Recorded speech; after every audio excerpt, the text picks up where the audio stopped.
El aire frío de la tarde me golpeaba la cara, pero no era tan helado como el silencio que emanaba de la puerta cerrada de mi propia casa. Allí estaba yo, Isabel Gutiérrez, a mis 68 años, con 2 maletas a mis pies como si fuera una viajera indeseada. El césped, que yo misma había regado esa mañana, parecía burlarse de mí con su verde vibrante, un testigo mudo de la escena más cruel de mi vida. Mis manos temblaban, no solo por el frío, sino por la incredulidad que me paralizaba el corazón. Cada detalle de la fachada, cada maceta que con tanto cariño había cuidado, ahora se sentía extraña, hostil. Era el hogar que había construido con mi difunto esposo, Santiago, ladrillo a ladrillo, sueño a sueño, y de un momento a otro se había convertido en una fortaleza inexpugnable, dejándome fuera, en la calle, como a una completa desconocida. Fue mi nuera, Catalina, la que orquestó todo con una frialdad que helaba los huesos. La vi por la ventana de la sala, su silueta recortada, contra la luz cálida del interior, observándome sin una pizca de compasión. Su voz, a través del intercomunicador, sonó metálica y cortante, cada palabra una cuchilla afilada. Isabel, ya no hay lugar para ti aquí. Mauricio y yo hemos decidido que es momento de que busques tu propio camino. La cerradura ha sido cambiada. No hubo gritos, no hubo discusión, solo esa sentencia final, pronunciada con la calma de quien se deshace de un mueble viejo. Mi hijo Mauricio estaba a su lado, su rostro, una máscara de cobardía, incapaz de mirarme a los ojos, ni siquiera a través del cristal. Era un espectador pasivo de mi propia expulsión, un títere en manos de su ambiciosa esposa. El impacto emocional fue inmediato y devastador. Un golpe sordo en el pecho que me robó el aliento. Sentí cómo el suelo desaparecía bajo mis pies. ¿Mauricio? ¿Hijo mío? Logré balbucear, con la voz quebrada, pegando mi rostro al frío metal del portón. ¿Qué significa esto? Esta es tu casa, sí, pero también es la mía. Es el fruto del trabajo de tu padre. La única respuesta fue el sonido del intercomunicador apagándose. Un clic seco que selló mi destino y rompió en 1000 pedazos la imagen que tenía de mi propia familia. La humillación me quemaba las mejillas, más que las lágrimas que empezaban a rodar por ellas. Me habían despojado de todo, de mi hogar, de mi dignidad, del amor de mi único hijo. En ese instante, no era una madre ni una abuela. Era un estorbo, un problema resuelto, de la forma más inhumana posible. La desolación era un abismo que se abría ante mí. Miré a mi alrededor, a la calle tranquila del barrio que me había visto envejecer, y me sentí completamente invisible. Los vecinos pasarían, quizás sentirían lástima, pero nadie entendería la profundidad de esta traición. Catalina siempre había sido una mujer calculadora, motivada por una ambición desmedida que yo, en mi ingenua fe en la familia, había ignorado. Siempre me vio como un recordatorio de los orígenes humildes de Mauricio, una carga que le impedía ascender en su anhelado círculo social. Expulsarme no era solo una cuestión de espacio o dinero, era un acto simbólico para borrar su pasado, para construir su futuro sobre las ruinas de mi vida. Y Mauricio, mi débil y manipulado Mauricio, se lo había permitido, vendiendo su lealtad por una falsa promesa de estatus. Mientras la tarde caía y las luces de las casas vecinas comenzaban a encenderse, creando pequeños refugios de calor y familia, yo permanecía en la oscuridad, desterrada. El dolor era tan agudo que se sentía físico, una presión en el pecho que dificultaba cada respiración. Recordé los innumerables sacrificios, las noches sin dormir cuidando a un Mauricio enfermo, los años de trabajo incansable junto a Santiago para que a nuestro hijo no le faltara nada, para que tuviera la educación y las oportunidades que nosotros nunca tuvimos. Todo se lo habíamos dado, y este era el pago. 2 maletas en la acera y una puerta cerrada con una cerradura nueva. ¿Cómo podía el amor de una madre ser borrado con tanta facilidad? ¿En qué momento mi hijo se había convertido en este extraño de corazón endurecido? La figura de Mauricio se asomó una última vez a la ventana, apenas una sombra que no se atrevía a enfrentar mi mirada. Su cobardía era casi más dolorosa que la crueldad de Catalina. Él era mi sangre, el niño al que le había enseñado a caminar y a decir «mamá». Verlo allí, cómplice de mi destierro, fue la herida final. Entendí que no había sido una decisión impulsiva, sino un plan meditado. Habían esperado el momento perfecto, un día cualquiera, para ejecutar su sentencia sin previo aviso, asegurándose de que yo no tuviera a dónde ir ni a quién recurrir de inmediato. Querían quebrarme, hacerme sentir tan pequeña e impotente que simplemente desapareciera de sus vidas sin causar problemas. Creían que una anciana viuda no tendría la fuerza para luchar. Sin embargo, mientras el primer sollozo se ahogaba en mi garganta, un recuerdo distante comenzó a abrirse paso a través de la niebla de mi dolor. La voz de mi Santiago, sabia y precavida, resonó en mi mente, tan clara como si estuviera a mi lado. Isabel, el corazón de esa mujer es de piedra, y nuestro hijo es blando como la arcilla. Debemos protegerte. Recordé su insistencia, casi una premonición, el día que firmamos los papeles de esta misma casa. Un detalle que, por lealtad a mi hijo, había guardado en el rincón más profundo de mi memoria.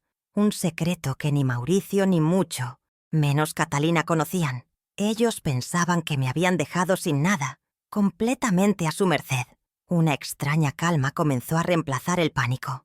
Me sequé las lágrimas con el dorso de la mano, y mi espalda, antes encorvada por la pena, se enderezó lentamente. Me habían subestimado, habían confundido mi bondad con debilidad y mi silencio con resignación. No sabían que dentro de mí, debajo de las capas de dolor y desilusión, la mujer fuerte que había luchado toda su vida seguía intacta. Y esa mujer guardaba algo, un simple papel, un documento que ellos ignoraban por completo. En ese momento, parada en la acera con mis 2 maletas, les hice una promesa silenciosa. Esto no era el final, era, muy a su pesar, el principio de su verdadera lección. Descubrirían que la justicia, aunque a veces tarda, siempre encuentra su camino. Mi nombre completo es Isabel Gutiérrez, y acabo de cumplir 68 años, aunque esta noche siento que he envejecido un siglo entero. Soy viuda desde hace 10 años, cuando mi Santiago se me fue por una enfermedad repentina que nos robó el futuro que habíamos planeado juntos, uno lleno de nietos correteando por el jardín y tardes tranquilas de dominó. Ahora mi única compañía es una pensión modesta, que apenas alcanza para mis gastos, y los recuerdos de una vida de trabajo. Siempre fui una mujer sencilla, de manos ásperas por la tierra del huerto y el trajín del mercado, y de un corazón que, hasta hoy, creía inagotable en su capacidad de amar y perdonar. Quizás esa fue mi mayor flaqueza, pensar que todos medían el amor con la misma vara con la que yo lo hacía, especialmente mi propia sangre, mi hijo Mauricio. Desde que Santiago partió, un silencio pesado se instaló en los rincones de la casa y en mi alma. Él era mi ancla, mi confidente, el que entendía mis pensamientos sin necesidad de palabras. Perderlo fue como aprender a caminar de nuevo, pero con una pierna menos. Me aferré a mi hijo y a mis nietos, creyendo que en ellos encontraría el consuelo y el propósito que necesitaba para seguir adelante. Me volqué en cuidarlos, en mantener el hogar que habíamos levantado con tanto esfuerzo, convirtiéndome en la sombra servicial que se aseguraba de que todo estuviera perfecto para ellos. La soledad, sin embargo, era una compañera persistente, sobre todo en las noches largas, cuando el único sonido era el tic-tac del viejo reloj de pared, marcando un tiempo que ya no compartía con mi esposo. Mi rutina era un mapa de pequeños rituales que me mantenían a flote. Me levantaba con el primer rayo de sol, como siempre lo hice cuando iba al mercado. El olor a café recién hecho era mi primera conversación del día. Luego salía al pequeño jardín trasero, mi santuario personal, donde hablaba con mis rosales y mis geranios como si pudieran entenderme.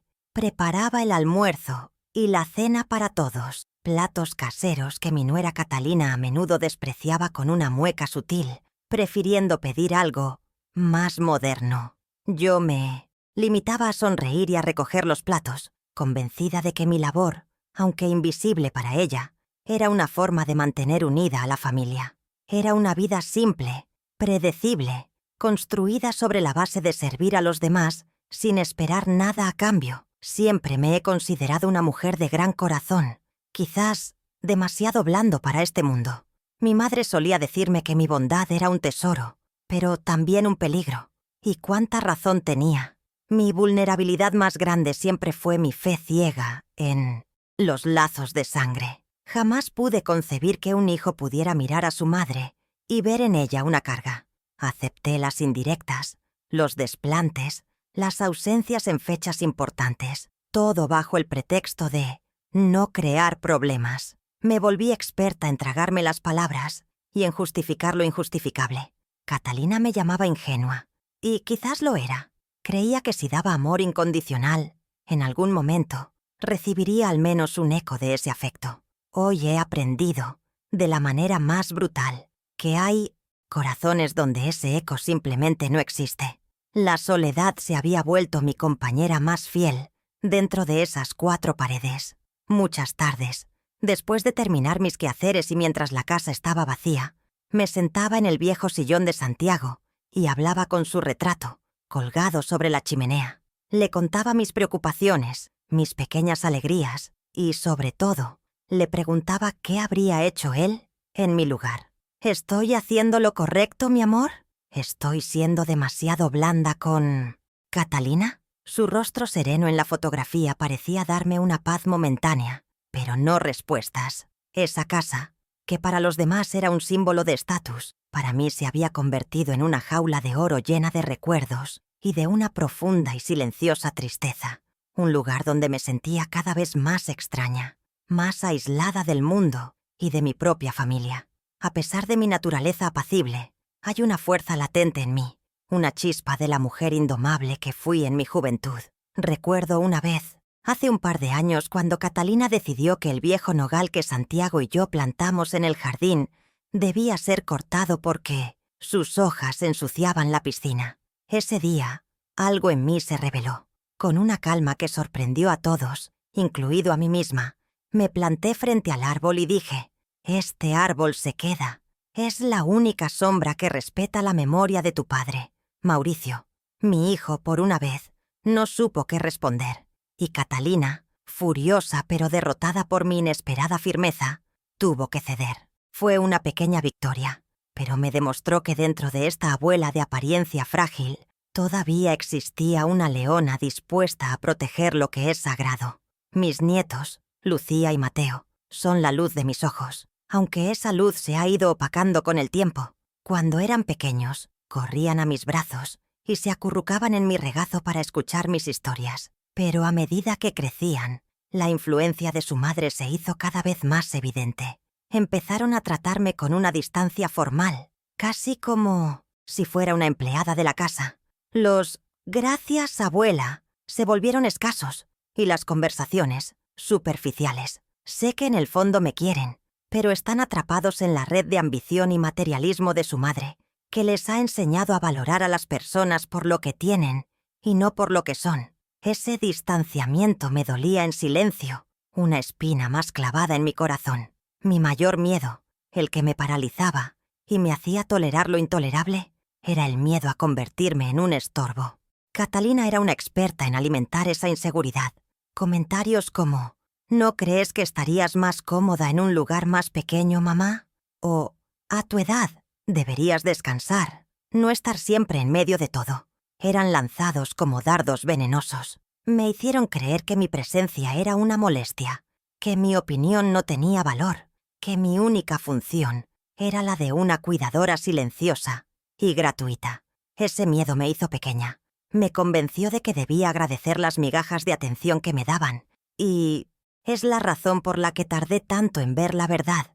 No era un estorbo, era un recurso que estaban explotando. Para cualquiera que me viera en la calle, yo no sería más que una anciana anónima, una de tantas, una mujer de pelo canoso, andar pausado y mirada melancólica. Pero debajo de esta piel arrugada por los años, hay un universo de historias, de luchas ganadas y perdidas. Llevo en mi sangre la tenacidad de mi padre, un campesino que nunca se rindió ante la sequía, y en mi corazón, la integridad de mi esposo Santiago, un obrero que creía en la justicia por encima de todas las cosas. Ellos me enseñaron que la dignidad no se negocia y que el respeto se gana con hechos, no con palabras vacías. Mi familia parece haber olvidado esas lecciones, pero yo no. Y ahora, más que nunca, me aferro a ellas como a un salvavidas. Así que aquí estoy, parada frente a la vida que me han arrebatado, con el corazón roto en 1000 pedazos, pero con una llama que empieza a arder en mi interior. El shock inicial está dando paso a una claridad dolorosa. Ya no soy la Isabel ingenua que agachaba la cabeza. El dolor tiene una extraña manera de despertarnos, de mostrarnos de qué estamos hechos realmente. Ellos creen que me han derrotado, que me han dejado sin nada, pero se equivocan. Me han quitado un techo, pero me han devuelto la fuerza que creía perdida. La mujer que cuidaba el jardín y esperaba amor en silencio ha desaparecido esta noche. En su lugar está naciendo una mujer que va a reclamar, con calma y con la ley en la mano, lo que es suyo. ¿Y tú? ¿Qué habrías hecho en mi lugar? Cuéntamelo en los comentarios. Si quieres escuchar más historias como esta, suscríbete y acompáñame. Mi única familia directa, el centro de mi universo, hasta hace unas horas, se reduce a mi hijo Mauricio, su esposa Catalina y mis 2 nietos. Mauricio, con sus 42 años, es un hombre que ha logrado una buena posición como administrador en una empresa importante. Un éxito que Santiago y yo cimentamos con nuestro sudor. Sin embargo, su fortaleza profesional esconde una alarmante debilidad de carácter. Siempre fue un niño dócil, fácil de guiar, y esa cualidad se ha convertido en su perdición en la edad adulta. Ama la comodidad y odia la confrontación por encima de todo, lo que lo ha hecho el blanco perfecto para la manipulación de su esposa. Sé que en algún rincón de su corazón aún queda algo de amor por mí, pero es un amor marchito, sepultado bajo capas de conveniencia y del miedo a disgustar a Catalina. Luego están mis nietos, Lucía, que está a punto de cumplir 15 años, y Mateo, de 12. Son buenos chicos, o al menos eso quiero creer, pero han sido criados bajo la sombra de los valores de su madre. Para ellos, el éxito se mide en marcas de ropa, en el último modelo de teléfono y en las vacaciones a destinos exóticos. Me miran con una mezcla de afecto distante y una leve vergüenza. Soy la abuela que no entiende de tecnología, que viste con ropa sencilla y que huele a guisos caseros en lugar de a perfume caro.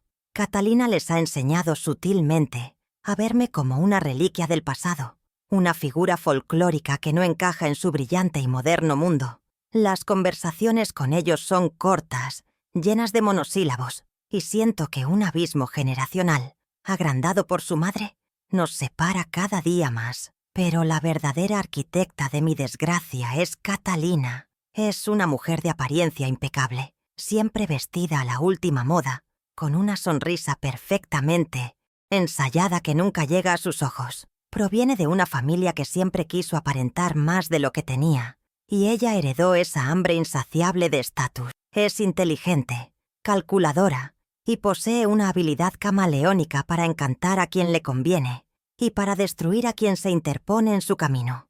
Desde que entró en nuestra familia, su objetivo ha sido uno solo: escalar socialmente. Y en su plan maestro, yo, la suegra viuda y de origen humilde, representaba un ancla que la mantenía atada a un pasado que detestaba y que quería borrar a toda costa. Su motivación no es el mal por el mal, sino una ambición tan profunda que consume cualquier rastro de empatía.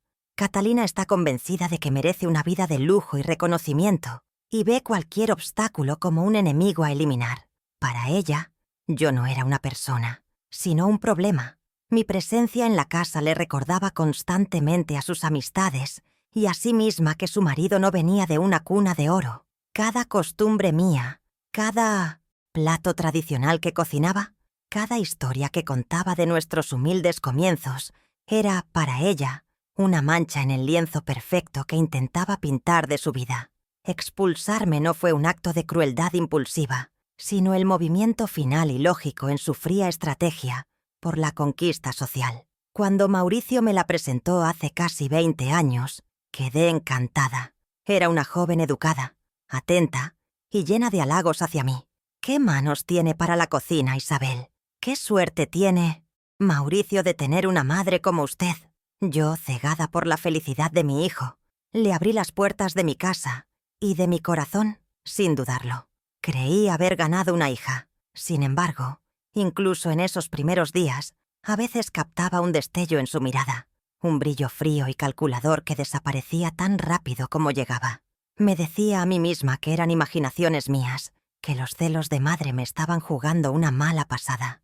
Ahora sé que mi intuición no me fallaba. Simplemente no quise escucharla. La tensión comenzó a gestarse poco después de la boda. De manera sutil, casi imperceptible. Empezó con pequeños comentarios disfrazados de consejos. «Isabel, ese mantel bordado es muy bonito, pero un poco anticuado. ¿No cree?» O críticas veladas a mi forma de criar a Mauricio. «Con razón es tan apegado. Usted lo malcrió mucho». Eran alfileres que clavaba en mi autoestima, diseñados para hacerme sentir fuera de lugar en mi propio hogar. Después de que Santiago falleció y me quedé viviendo con ellos de forma permanente, la Guerra Fría se intensificó. Mis opiniones eran sistemáticamente ignoradas en las decisiones familiares, mis tradiciones ridiculizadas, y poco a poco fui relegada al papel de una empleada doméstica sin sueldo, una presencia tolerada pero no deseada. Recuerdo una Nochebuena en particular. Hace unos 3 años, había pasado semanas tejiendo una bufanda para Catalina, con una lana de alpaca carísima que compré con mis ahorros. Cuando se la di, delante de todos sus invitados, la sostuvo con la punta de los dedos, forzó una sonrisa y dijo: «Ay, Isabel, qué detalle tan rústico. Muchas gracias». Luego, la dejó a un lado y nunca más la volví a ver. La risa incómoda de los presentes y el silencio cómplice de Mauricio me hicieron sentir una humillación profunda. Esa noche entendí que no importaba cuánto me esforzara, para ella yo siempre sería un motivo de vergüenza. Fue uno de los muchos episodios que me demostraron que mi lugar en esa casa era cada vez más pequeño, más insostenible. Así, lo que comenzó como una relación cordial se fue pudriendo hasta convertirse en un campo de batalla silencioso.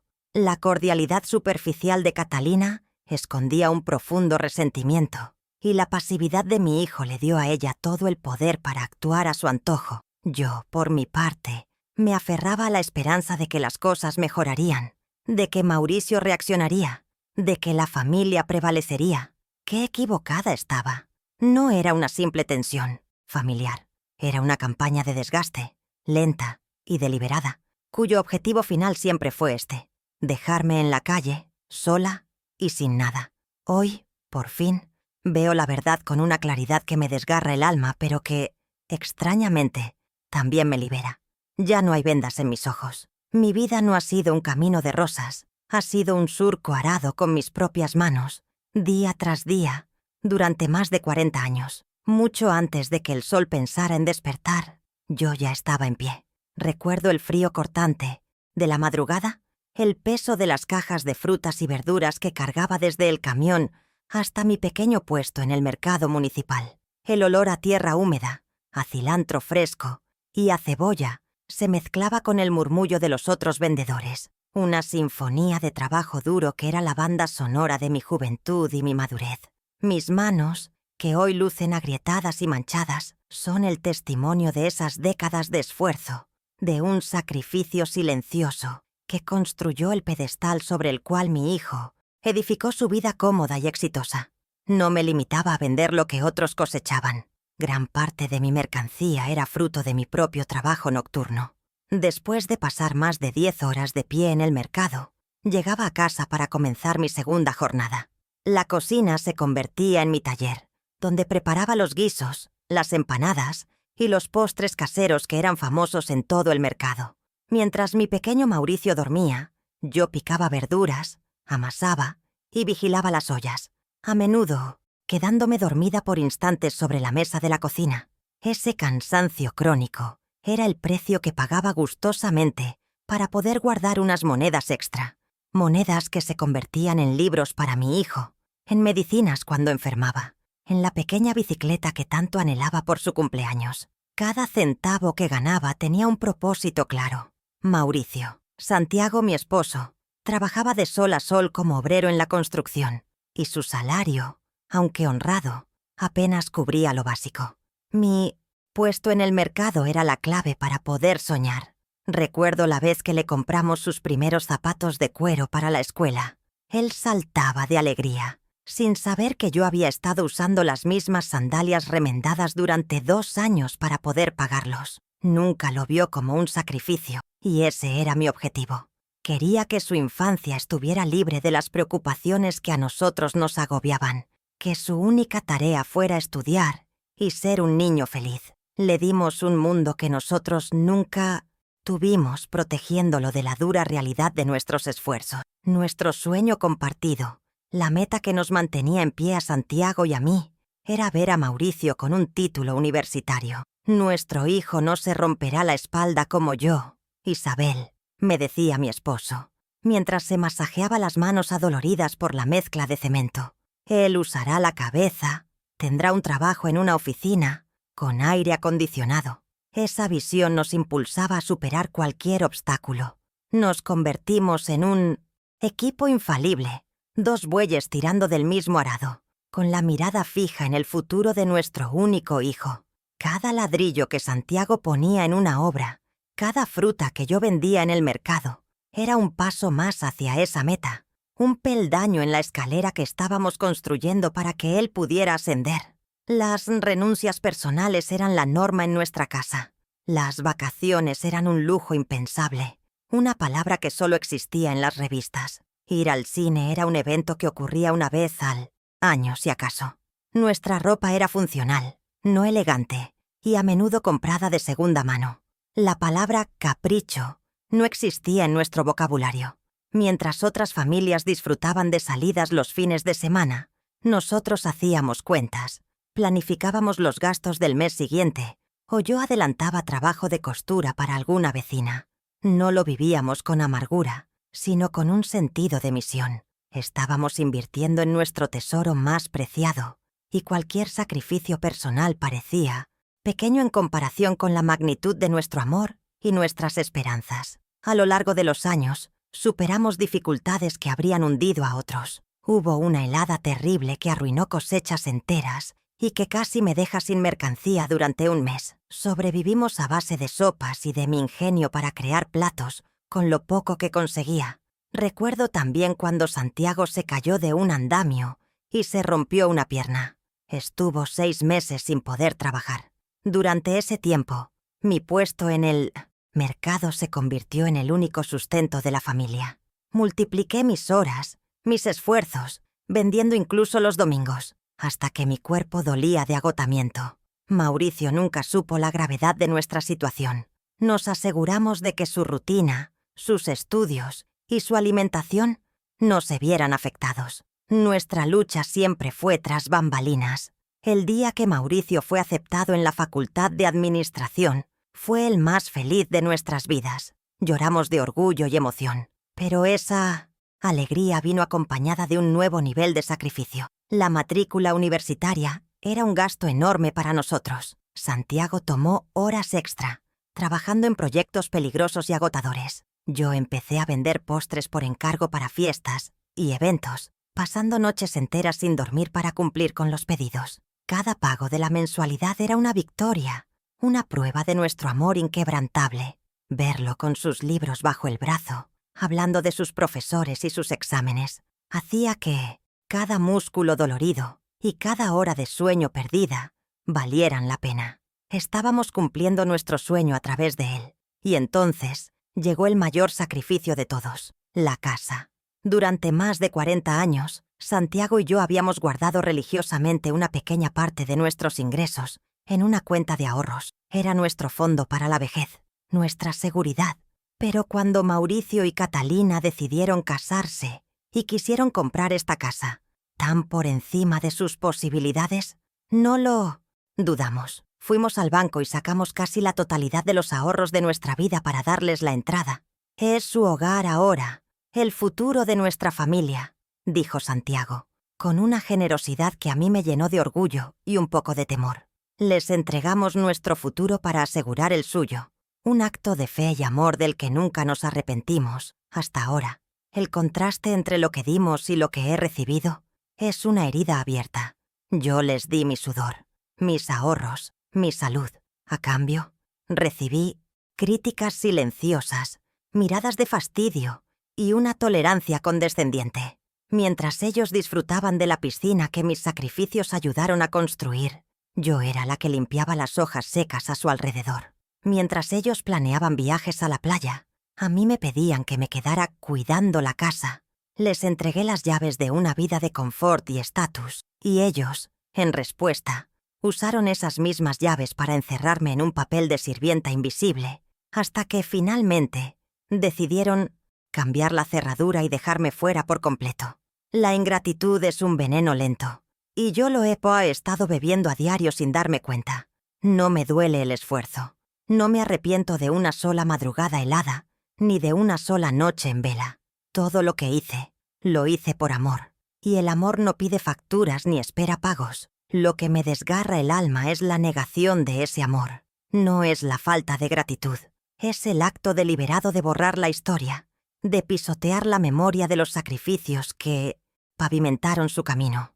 Al echarme a la calle, no solo me han despojado de un techo, han intentado despojarme de mi identidad como madre, han tratado de convertir mi vida de entrega en un simple prólogo sin importancia para su propia historia de éxito. Han olvidado que la casa que tanto presumen no está construida sobre cimientos de concreto, sino sobre los huesos cansados y el amor infinito de sus padres. Lo que ni Mauricio ni mucho menos Catalina saben es que mi difunto esposo, Santiago, era un hombre que veía más allá de las sonrisas y las palabras bonitas. Era un hombre de pocas letras, pero de una sabiduría inmensa, forjada en la obra y en la observación silenciosa de la naturaleza humana.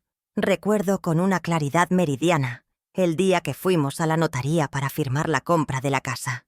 Mi hijo y mi nuera estaban eufóricos, ciegos de alegría, revisando los planos, discutiendo el color de las paredes del dormitorio principal, sin prestar la más mínima atención a la pila de documentos legales sobre la mesa. Santiago, en cambio, permaneció en silencio, con la mirada fija en Catalina, analizando cada gesto, cada mirada ambiciosa.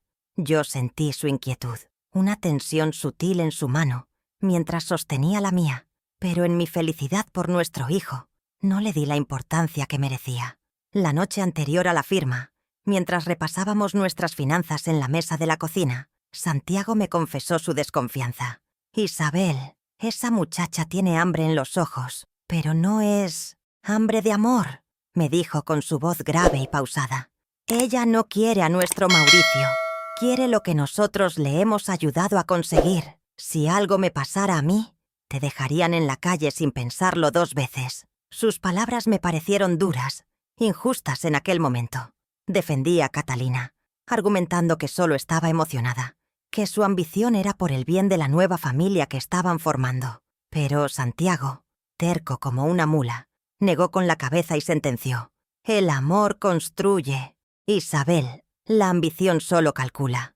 Mañana tomaremos una precaución. Por ti». En la notaría, justo cuando el escribano nos pidió los nombres para la escritura, Santiago, con una calma que desarmó a todos, pronunció la frase que lo cambiaría todo. «La propiedad quedará registrada únicamente a nombre de mi esposa, Isabel Gutiérrez». Mauricio y Catalina se miraron, sorprendidos. Antes de que pudieran protestar, mi esposo añadió con una astucia que yo no le conocía: «Es una formalidad por unos asuntos de mi trabajo. Ponerlo todo a tu nombre, hijo, podría traer complicaciones. Así, a nombre de tu madre, el patrimonio familiar queda protegido. Es lo más seguro para todos». La excusa fue tan convincente y su tono tan seguro que ellos, ansiosos por cerrar el trato y obtener las llaves, asintieron sin hacer más preguntas. Vieron una formalidad, pero Santiago estaba tejiendo un escudo para protegerme. El notario redactó el documento tal como Santiago lo indicó. Sostuve la escritura original en mis manos, sintiendo el peso del papel, y sin saberlo, el peso de mi futuro. «Guarda esto como si fuera tu vida, Isabel», me susurró Santiago al salir de la oficina. «Y no hables de ello con nadie, que piensen lo que quieran».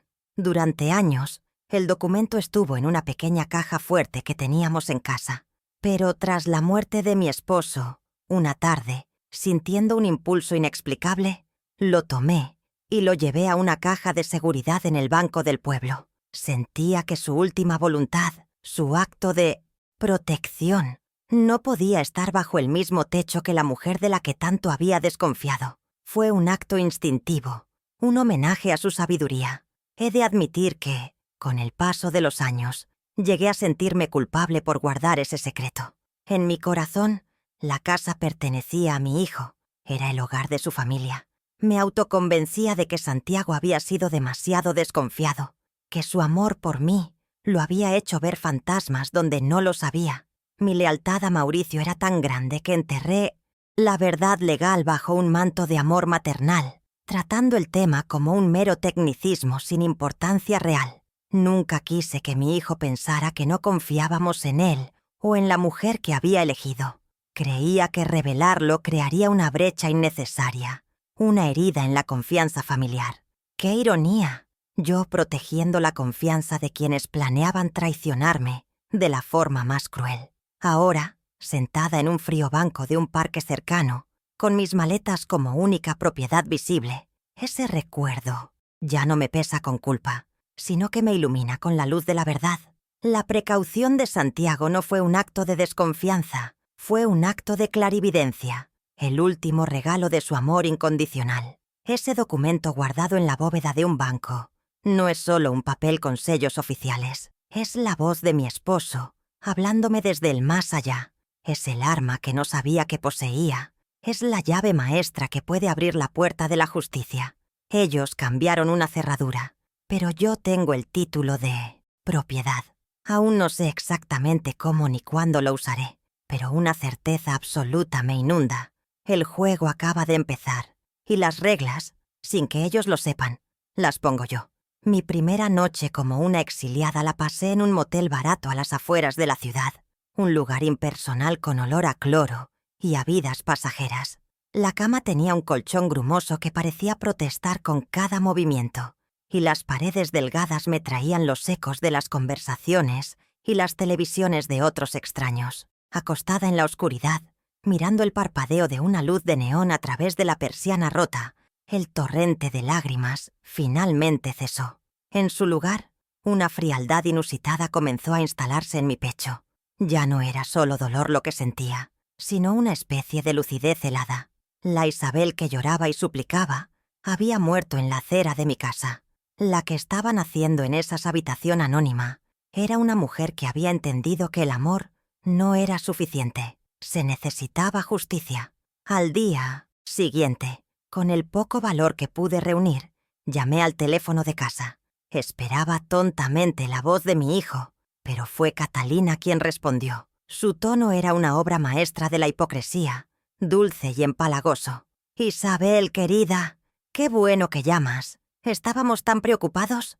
Actuó como si mi expulsión hubiera sido una especie de malentendido. Mauricio y yo sentimos que necesitabas tu propio espacio, un lugar donde pudieras ser más independiente. De hecho, he estado mirando unos asilos encantadores, con jardines y actividades. Estarías mucho mejor atendida. Colgué el teléfono con la mano temblando de ira. La audacia de su manipulación era asfixiante. No solo me había echado, sino que ahora intentaba venderme mi destierro como un acto de generosidad. Mi primera salida al mundo fue al banco. Necesitaba acceder a mi caja de seguridad, al testamento de protección de Santiago. Me sentí profundamente cohibida al entrar. Mi ropa estaba arrugada por haber dormido con ella. Mi pelo descuidado. Mis ojos hinchados. Sentí las miradas de los empleados y los otros clientes. Miradas que me parecieron llenas de lástima o juicio. Por un momento, la vergüenza casi me hace dar la vuelta. Sin embargo, cuando el empleado del banco me entregó la caja metálica y fría, y sentí el sobre con la escritura en mis manos, una ola de fuerza me recorrió. Que me vieran así, que pensaran lo que quisieran. Ellos veían a una anciana desamparada. Yo sostenía en mis manos el poder de derrumbar el castillo de naipes sobre el que mi hijo y mi nuera habían construido su vida. Con el poco dinero que tenía en mi cuenta, alquilé una pequeña habitación en una pensión del centro. Era un espacio deprimente, apenas más grande que la despensa de mi antigua casa. Tenía una cama individual, un armario desvencijado y una única ventana que daba a una pared de ladrillos. El contraste con mi hogar, con sus habitaciones amplias y su jardín lleno de sol, era una bofetada constante. Dejé mis 2 maletas, cerradas en un rincón. No saqué mi ropa. No coloqué mis pocas pertenencias. Era un acto de rebeldía silenciosa. Desempacar habría significado aceptar esa nueva realidad. Rendirme. Y yo no pensaba rendirme. Esa habitación no era mi hogar. Era mi trinchera. El cuartel general desde donde planificaría, con paciencia y estrategia, la recuperación de mi dignidad. Una tarde, en el supermercado, me encontré con una de mis vecinas de toda la vida. «¿Isabel? ¿Qué haces por aquí? Creí que te habías ido de viaje», me dijo con genuina sorpresa. Antes de que pudiera articular una respuesta, una voz cantarina sonó detrás de mí. Era Catalina, empujando un carrito lleno de productos gourmet. «Ah, sí. Mi suegra ha decidido que a su edad ya era hora de tener su propia independencia. Es tan moderna y admirable. Estamos muy orgullosos de ella». Me rodeó con un brazo en un gesto de falso cariño, robándome la voz y la verdad. La vecina sonrió, convencida por la actuación. Yo quedé paralizada, viendo cómo mi nuera, en público, torcía la realidad, pintándome a mí como una anciana caprichosa y a ella como la nuera más comprensiva del mundo. Unos días después, Mauricio finalmente me llamó. Su voz sonaba tensa, ensayada, llena de excusas vacías que apestaban a la influencia de su esposa. «Mamá, por favor, tienes que entender. Lo hicimos por tu bien. La casa es muy grande. Catalina se preocupaba de que te cayeras, de que estuvieras sola». No hubo una sola palabra de arrepentimiento, solo una sarta de justificaciones patéticas. Luego, como si me estuviera haciendo el mayor favor del mundo, añadió: «He pensado en enviarte algo de dinero cada mes para ayudarte. No será mucho, pero para tus gastos tendrás». Quería comprar mi silencio y su tranquilidad con unas cuantas monedas, convirtiendo su deber filial en un acto de caridad. No le respondí. ¿Qué se le puede decir a un eco? La manipulación alcanzó su punto más bajo cuando empezaron a usar a mis nietos. Una tarde sonó el teléfono de la pensión. Era Lucía. «Abuela, hola. Mamá me ha dicho que estás en un lugar nuevo, más tranquilo. Dice que aquí en casa estabas muy cansada y que esto es mejor para ti, ¿verdad?». Cada palabra sonaba forzada, un guión aprendido que su madre le había dictado. El corazón se me partió en dos. Usar la inocencia de una niña para validar su crueldad era un acto de una bajeza indescriptible. Me dolió más que la puerta cerrada, más que las mentiras. Estaban envenenando el corazón de mis nietos, enseñándoles que el desprecio y la manipulación eran herramientas válidas para conseguir lo que querían. El siguiente golpe fue virtual, pero igual de doloroso. Una de las pocas amigas que conservo me mostró una publicación en las redes sociales de Catalina. Había subido una serie de fotos de mi antiguo dormitorio, ahora completamente vacío de mis cosas y pintado de un blanco aséptico. Había una esterilla de yoga en el centro. El texto decía: «Creando por fin mi rincón de paz y meditación». A veces hay que deshacerse de lo viejo para dejar entrar nuevas energías. Vida nueva, energía positiva. El descaro era absoluto.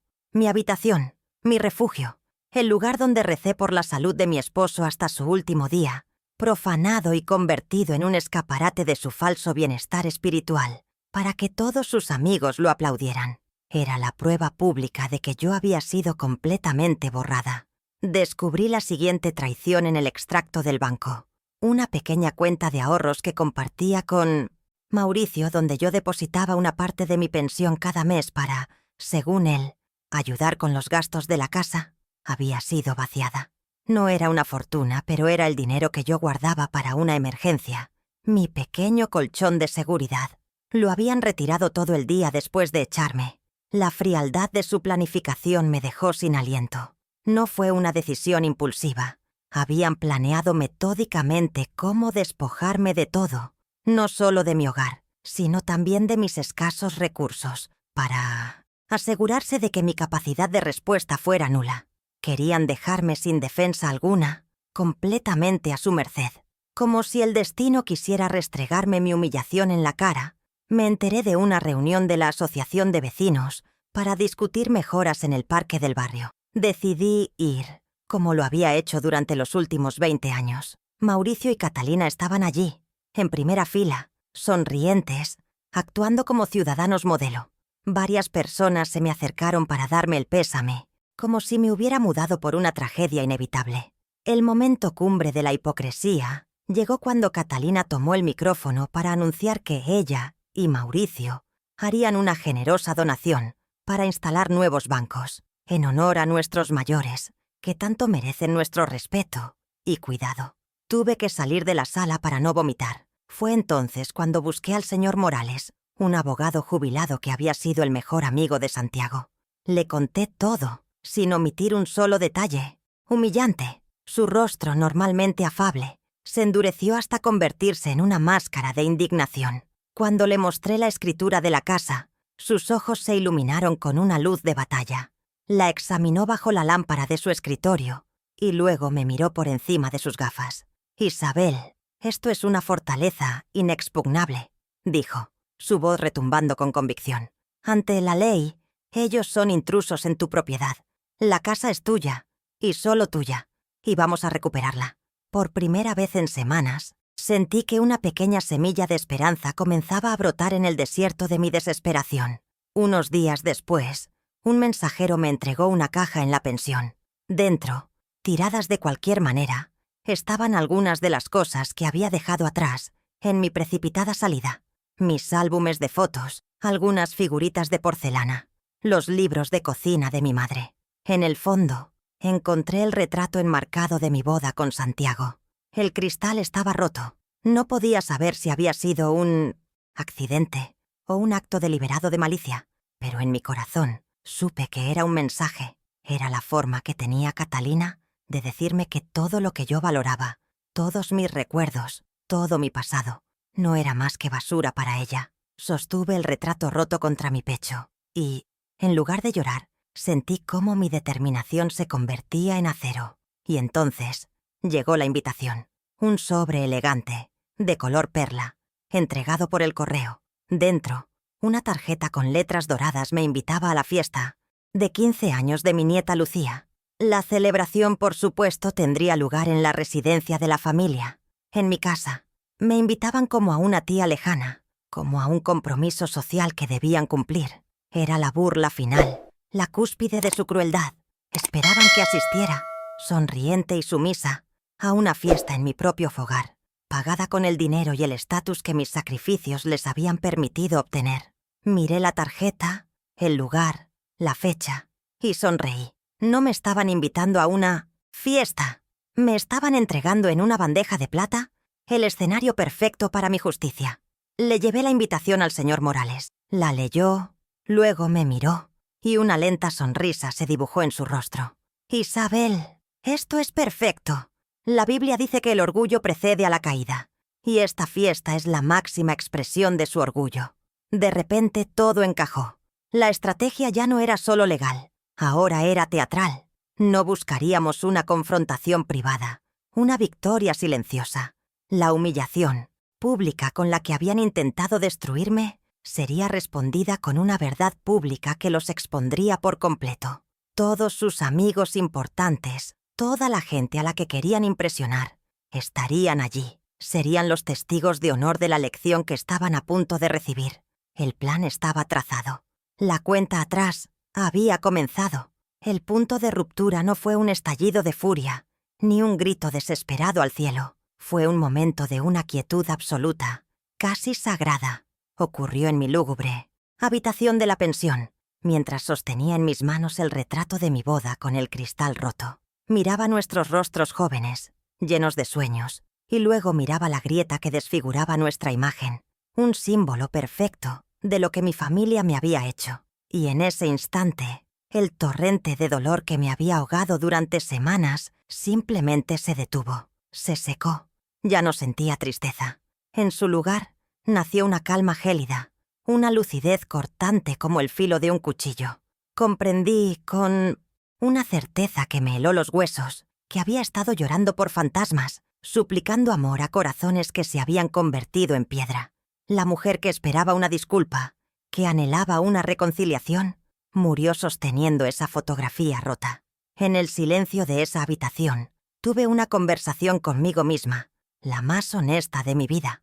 Me di cuenta de que mi ruego por respeto y afecto era inútil. Era como gritar en un pozo vacío, esperando que el eco te devolviera algo más que tu propia voz desesperada. Suplicarles que me amaran era humillarme a mí misma, era darles el poder de seguir hiriéndome. En ese preciso momento, tomé una decisión. Ya no mendigaría ni una migaja de su cariño. Mi objetivo ya no era recuperar a mi hijo, sino recuperarme a mí misma. La necesidad de su amor fue reemplazada por una necesidad mucho más urgente y poderosa, la de mi propia dignidad. Fue una declaración de independencia silenciosa, un divorcio emocional de la familia que yo creía tener, y el primer paso hacia mi propia liberación. Con una precisión casi quirúrgica, abrí la parte trasera del marco y saqué con sumo cuidado la fotografía, soplándole el polvo de vidrio.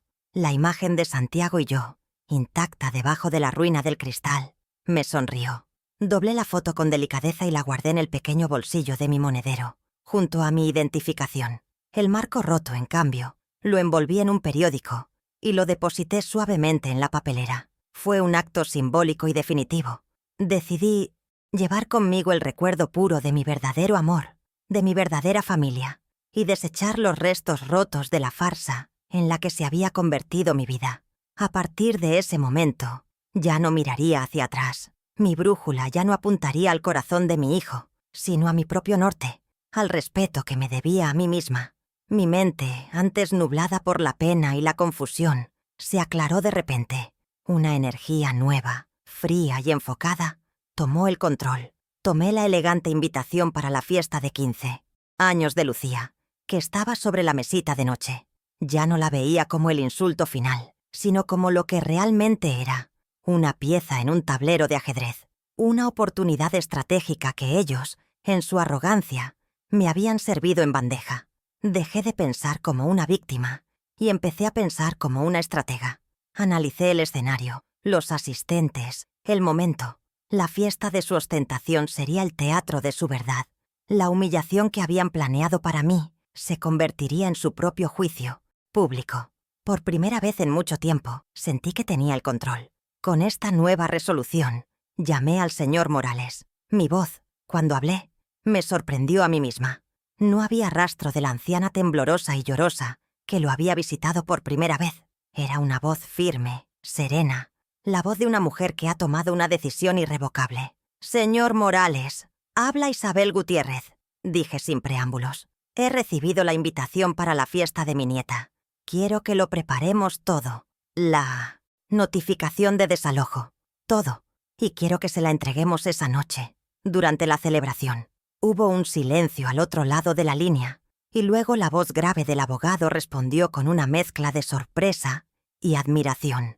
«Entendido, Isabel. Será como usted ordene. La justicia a veces requiere de un escenario a su altura». Nuestra siguiente reunión fue diferente. Ya no se trataba de consolarme, sino de trazar un plan de batalla. El señor Morales, comprendiendo mi necesidad de una reivindicación pública y no solo legal, propuso la estrategia perfecta. No iniciaríamos un largo y tedioso juicio. En su lugar, solicitaríamos al juzgado una orden de desalojo inmediata, basada en mi título de propiedad irrefutable. La clave, sugirió él, era el momento y la forma de la entrega. Un oficial de justicia, Isabel, un representante de la ley, en uniforme, entregando la orden en mitad de la fiesta, delante de todos sus amigos. El impacto será 1000 veces más poderoso que cualquier sentencia dictada meses después en un tribunal vacío. Asentí, sintiendo un escalofrío. Era audaz, era implacable, era perfecto. Los días previos a la fiesta me dediqué a mis propios preparativos. Mi transformación no podía ser solo interna. Con una parte del dinero que Mauricio me había transferido en su intento de acallar su conciencia y que yo no había tocado, fui a una pequeña boutique del centro.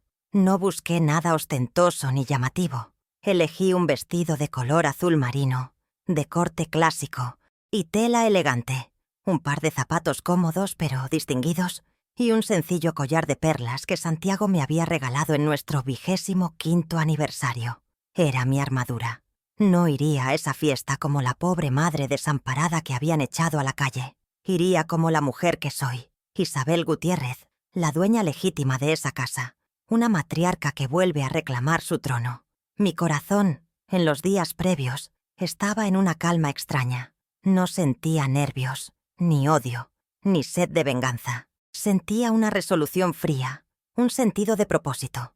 Mi lucha ya no era contra ellos, era por mí.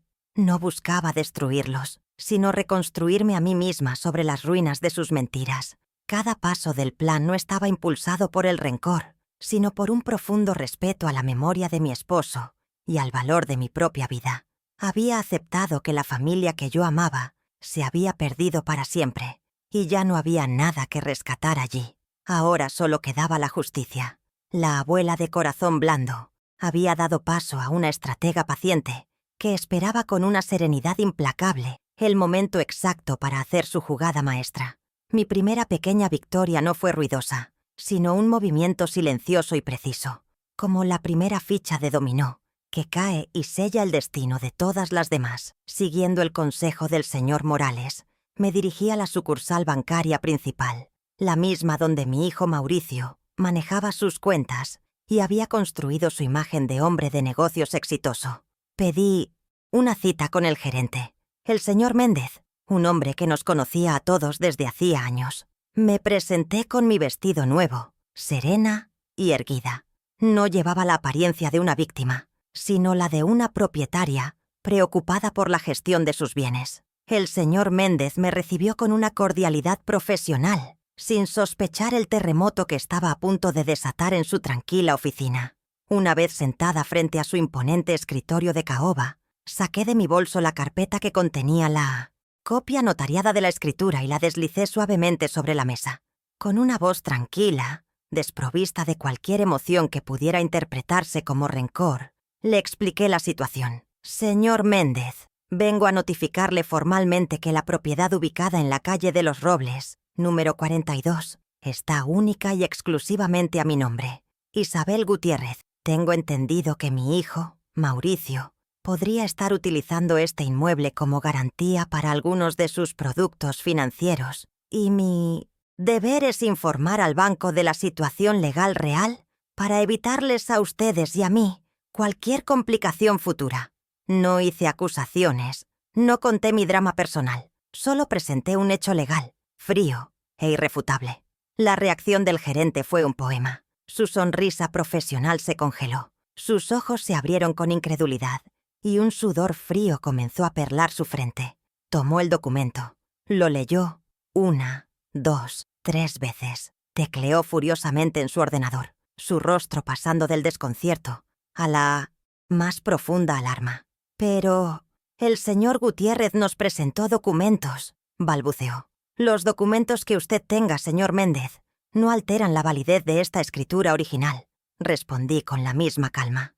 Él tragó saliva, visiblemente nervioso, y me aseguró que tomaría medidas inmediatas y que el departamento legal se pondría en contacto. Al salir de su oficina, dejando tras de mí un caos administrativo a punto de estallar, supe que la primera ficha de dominó acababa de caer. La consecuencia fue más rápida de lo que esperaba. Esa misma tarde, Mauricio recibió una llamada del señor Méndez, una llamada que, según supe después, lo hizo palidecer. El banco le notificaba que, tras una revisión de la documentación, el principal aval de su línea de crédito empresarial, la casa, era inválido. Como resultado, su crédito quedaba congelado con efecto inmediato, a la espera de una nueva garantía que pudiera cubrir el riesgo. De un plumazo, el oxígeno financiero de sus negocios y de los caprichos de Catalina había sido cortado.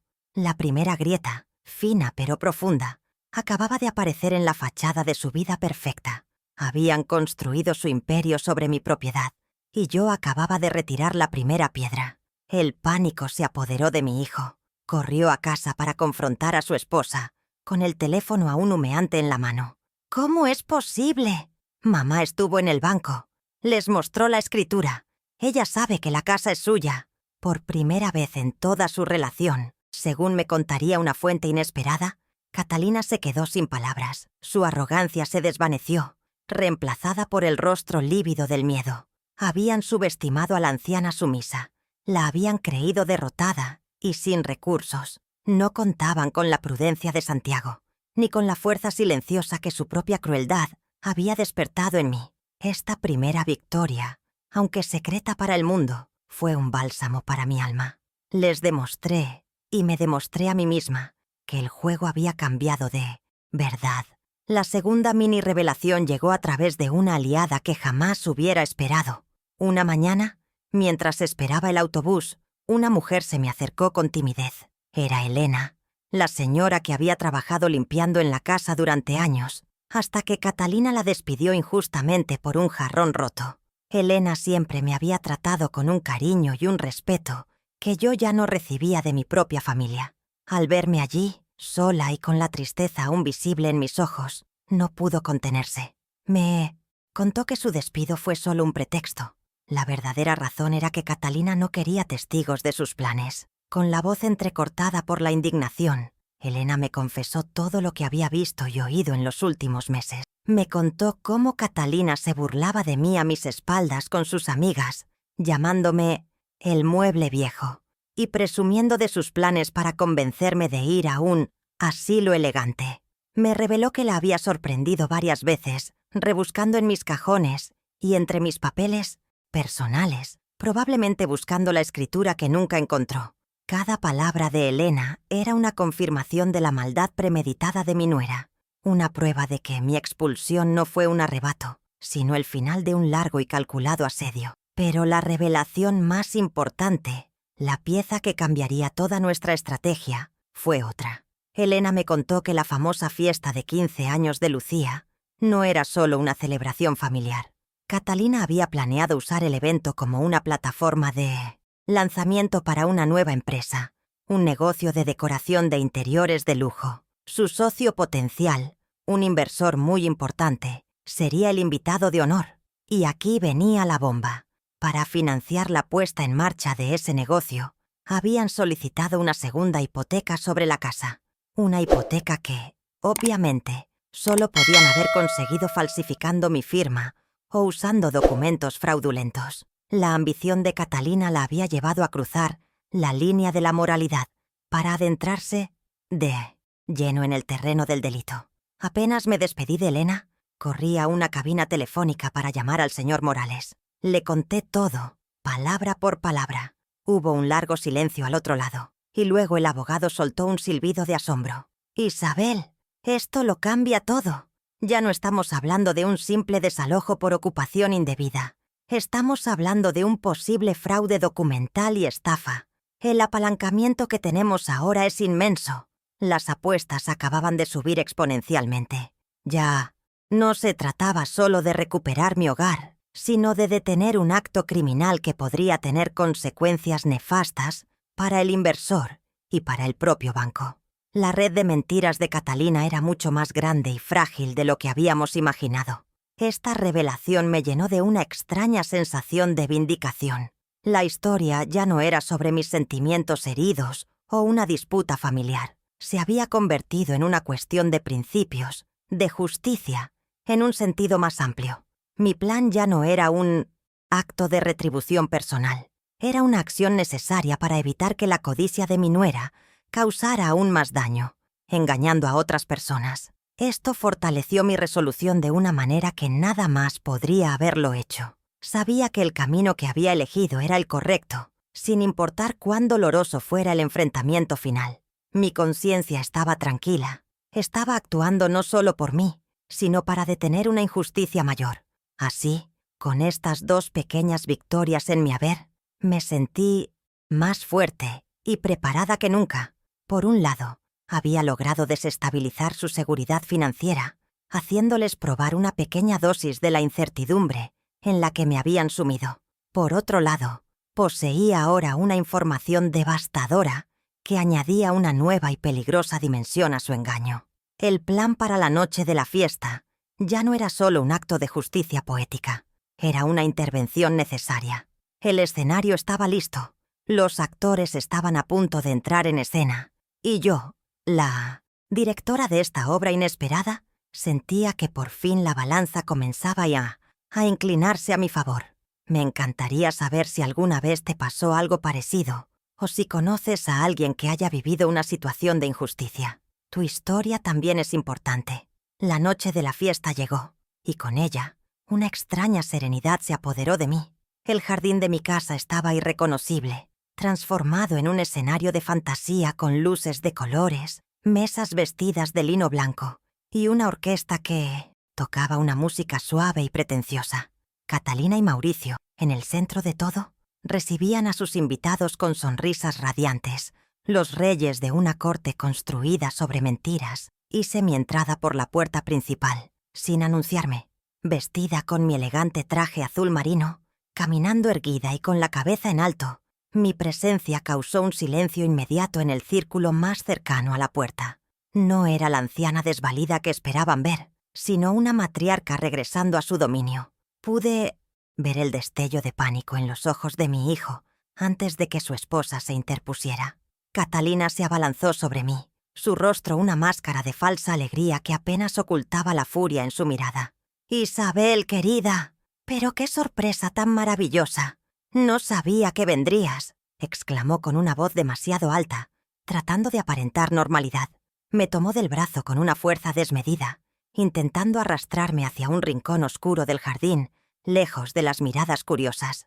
«Ven, vamos a buscarte una silla cómoda. Debes estar cansada».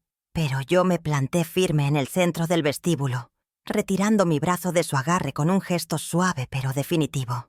«No te preocupes, Catalina. Conozco el camino», dije, mi voz resonando con una autoridad que la dejó helada. «Después de todo, sigo estando en mi casa». El murmullo de la fiesta comenzó a disminuir. Los invitados más cercanos se percataron de que algo inusual estaba ocurriendo. Antes de que la tensión pudiera estallar, busqué con sosniotsia la mirada a mi nieta Lucía, que lucía hermosa en su vestido de princesa. Me acerqué a ella, ignorando a sus padres, y le di un beso en la frente. «Feliz cumpleaños, mi niña. Estás preciosa. Te deseo toda la felicidad que el mundo pueda ofrecerte», le dije con todo el amor de mi corazón.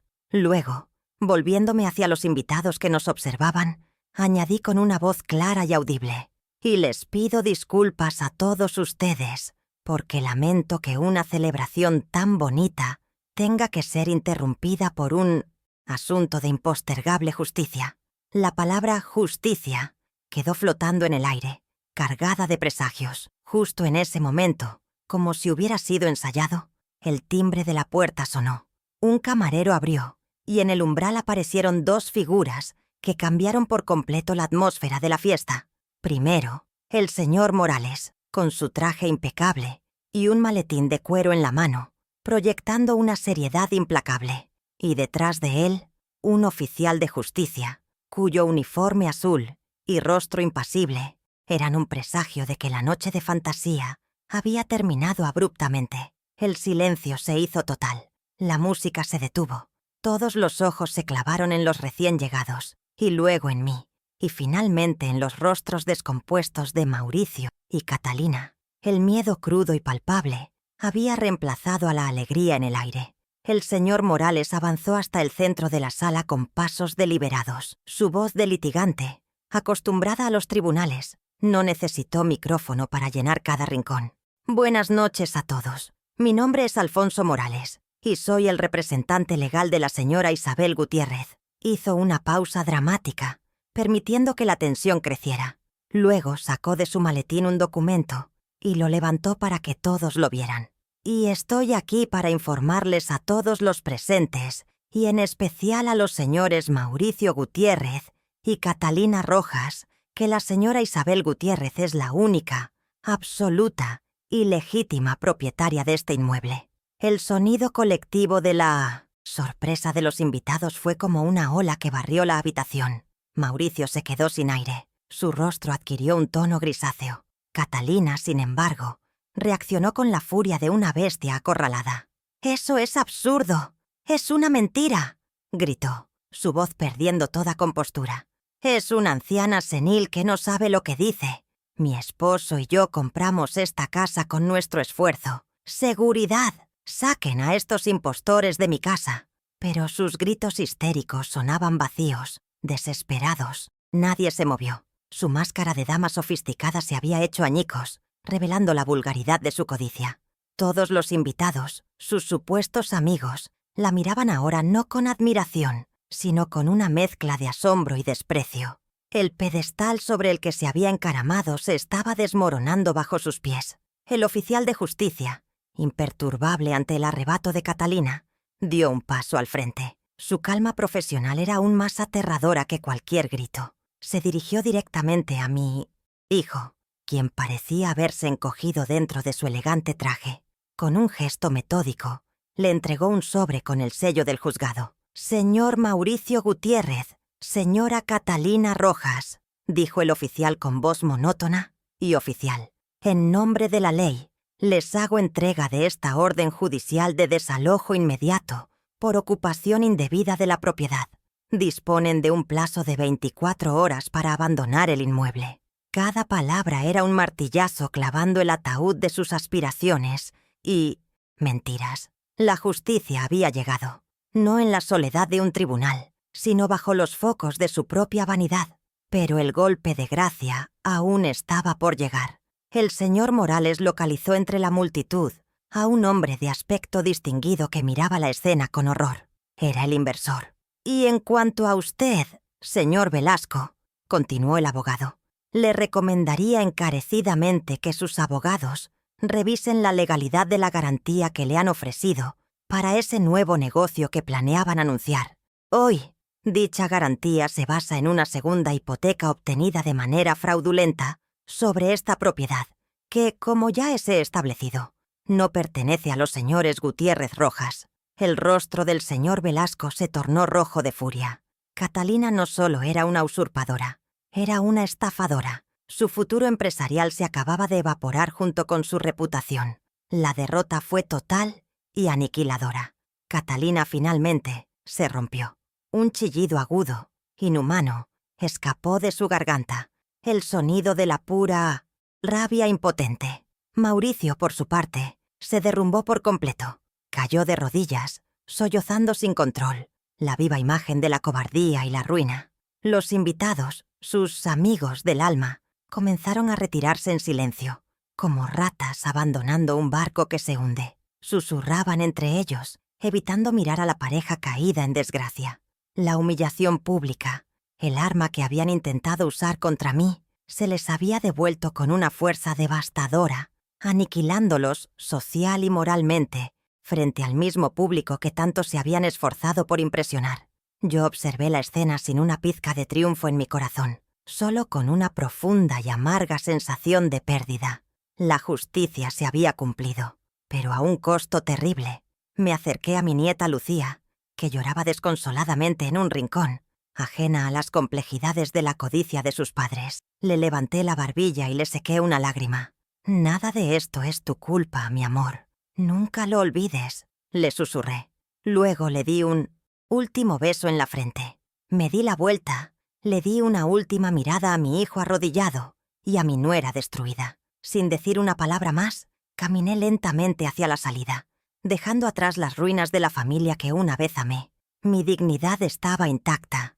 Mi casa era mía de nuevo, pero mi corazón estaba irrevocablemente roto. Las consecuencias para Mauricio y Catalina fueron tan rápidas y devastadoras como un rayo. La mañana siguiente a la fiesta, mientras la ciudad aún despertaba, un camión de mudanzas de bajo coste se estacionaba frente a la casa. Bajo la mirada curiosa y ahora despreciativa de los vecinos, comenzaron a sacar sus pertenencias en cajas de cartón. Perdieron la casa, sí, pero eso fue solo el principio. La noticia del escándalo, y sobre todo de la investigación por fraude iniciada por el señor Velasco, corrió como la pólvora. Mauricio fue despedido de su trabajo de forma fulminante, su reputación profesional hecha añicos. Los amigos que habían llenado su casa, la noche anterior, ya no respondían a sus llamadas. En menos de 24 horas, pasaron de la cima de su pequeño mundo a la más absoluta ruina social y financiera. Su nueva vida fue un duro despertar a la realidad que tanto se habían esforzado por eludir. Se vieron obligados a alquilar un pequeño apartamento en un barrio obrero, irónicamente muy parecido al lugar donde Mauricio se había criado. Las paredes delgadas, el ruido constante de la calle y la falta de lujos eran un recordatorio diario de todo lo que habían perdido por su codicia. Catalina, despojada de su estatus y de su escenario para la ostentación, se consumió en la amargura, culpando a Mauricio por su debilidad. La pareja, cuya única unión sólida había sido la ambición compartida, no pudo sobrevivir a la presión de la mediocridad. Su castillo de naipes, construido con arrogancia y desprecio, se había derrumbado, dejándolos sepultados bajo los escombros de sus propias malas decisiones. Mi regreso a casa no fue una celebración, fue un acto solemne, casi fúnebre. La puerta abierta me recibió con el hedor a comida y bebida derramada, y los restos de la fiesta abandonada parecían un campo de batalla. Copas rotas, serpentinas pisoteadas, comida a medio comer. Era el escenario grotesco del fin de una era. Recorrí cada habitación en silencio, tocando los muebles, las paredes, como si necesitara reconectar con el espíritu del hogar que había sido profanado. No sentí alegría, sino un profundo cansancio y una inmensa tristeza por todo lo que se había roto para siempre. Contraté un servicio de limpieza, y mientras ellos se llevaban la basura física, yo comencé la ardua tarea de limpiar la casa de los malos recuerdos, de purgarla de la energía tóxica que se había impregnado en ella. Poco a poco, mi vida encontró un nuevo ritmo. Replanté mis rosales en el jardín, el aroma del café volvió a llenar la cocina por las mañanas, y el tic-tac del viejo reloj de pared de Santiago volvió a ser un sonido reconfortante y no un recordatorio de la soledad. Pero yo ya no era la misma. La ingenuidad había muerto en mí, reemplazada por una prudencia forjada en el dolor. Aprendí a manejar mis propias finanzas con la ayuda del señor Morales. Tomé el control total de mi vida y de mis decisiones. Me convertí en la dueña de mi destino, no solo de mi casa.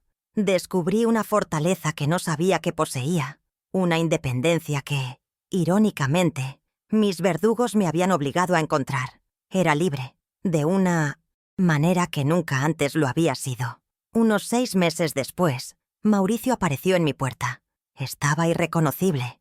Había perdido peso. Su ropa estaba gastada, y en su rostro había una expresión de derrota que nunca antes le había visto. Me contó que se había separado de Catalina, incapaz de soportar más su veneno y sus recriminaciones. No vino con excusas, ni con justificaciones. Simplemente se paró en mi umbral y, con la voz quebrada por los sollozos, me pidió perdón. Un perdón desnudo, sin adornos. El perdón de un hombre que lo ha perdido todo y que por fin entiende el porqué. Me suplicó, no por él, sino por sus hijos, que no les negara el derecho a tener una abuela, a conocer sus raíces. Mi respuesta no nació del rencor, sino de la sabiduría que solo el sufrimiento profundo puede dar. Le permití entrar y le serví una taza de café, como siempre había hecho. «Te perdono, Mauricio», le dije, y las palabras eran sinceras. «Te perdono porque el odio es una carga demasiado pesada para mi corazón. Pero el perdón no borra la memoria. La confianza que te tenía era como un jarrón de porcelana fina, el favorito de tu padre. Tú lo dejaste caer y se hizo añicos. Y aunque recojamos cada trozo y lo peguemos con todo el cuidado del mundo, las grietas siempre se verán».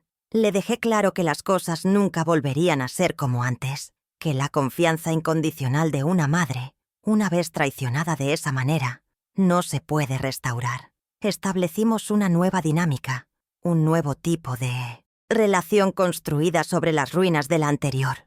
Él podía venir a visitarme con mis nietos los domingos por la tarde. Les preparo sus platos favoritos. Jugamos en el jardín.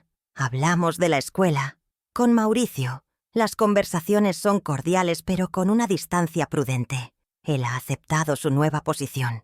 Ya no es el hijo consentido, sino un hombre que debe demostrar con cada acción que su arrepentimiento es genuino. No hay rencor en nuestros encuentros, pero sí hay una frontera invisible que yo he trazado para proteger mi paz. Un límite que él sabe que no debe volver a cruzar jamás. Es un perdón condicionado, una reconciliación posible pero vigilada. Al final, encontré la paz, pero no en la caída de mis enemigos, sino en mi propia reconstrucción. Me di cuenta de que la justicia que busqué no era para castigarlos a ellos, sino para liberarme a mí. Recuperé mi casa, pero lo más importante es que recuperé mi voz, mi poder y mi dignidad. Ya no me defino solo como la viuda de Santiago o la madre de Mauricio. Soy Isabel Gutiérrez, una mujer que enfrentó la peor de las traiciones y salió del otro lado más fuerte, más sabia y dueña de sí misma.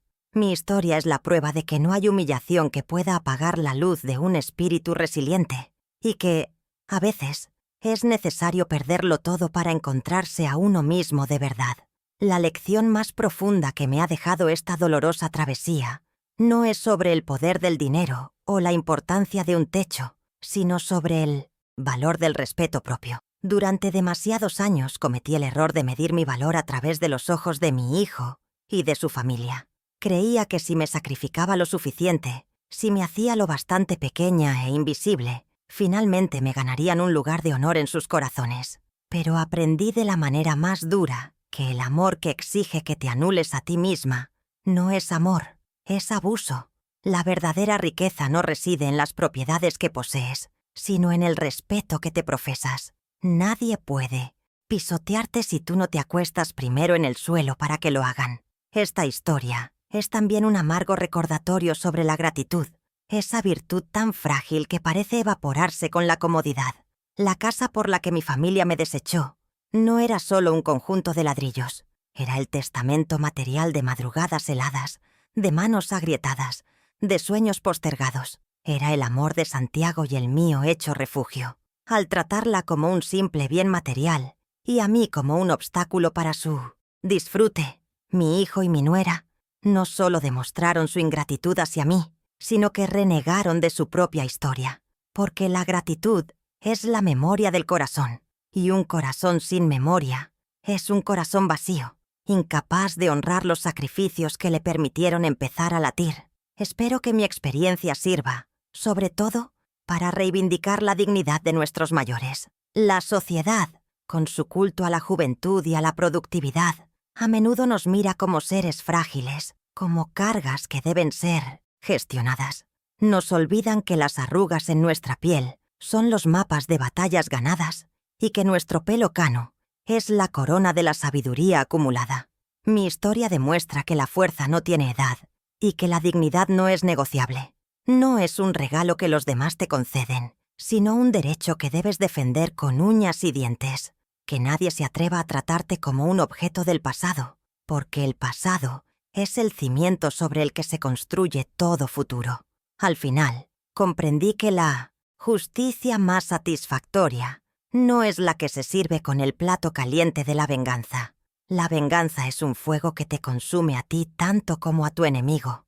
La verdadera justicia es fría, serena y se apoya en la verdad.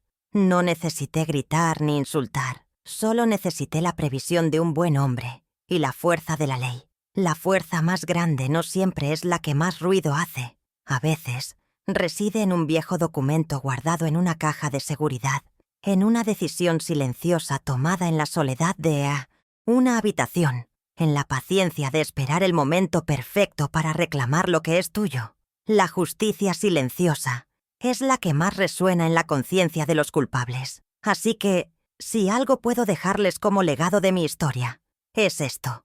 Nunca, bajo ninguna circunstancia, construyan su único hogar en el corazón de otra persona.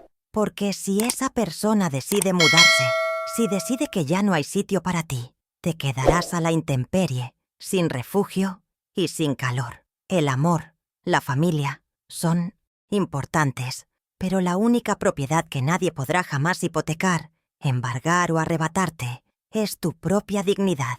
Cuídenla como si fuera su tesoro más preciado, porque al final del camino, cuando todas las puertas se cierren, ese será el único techo que verdaderamente les dará cobijo y paz. Gracias por haberme acompañado hasta el final de este viaje. Si mi historia te ha conmovido o te ha hecho reflexionar, compártela.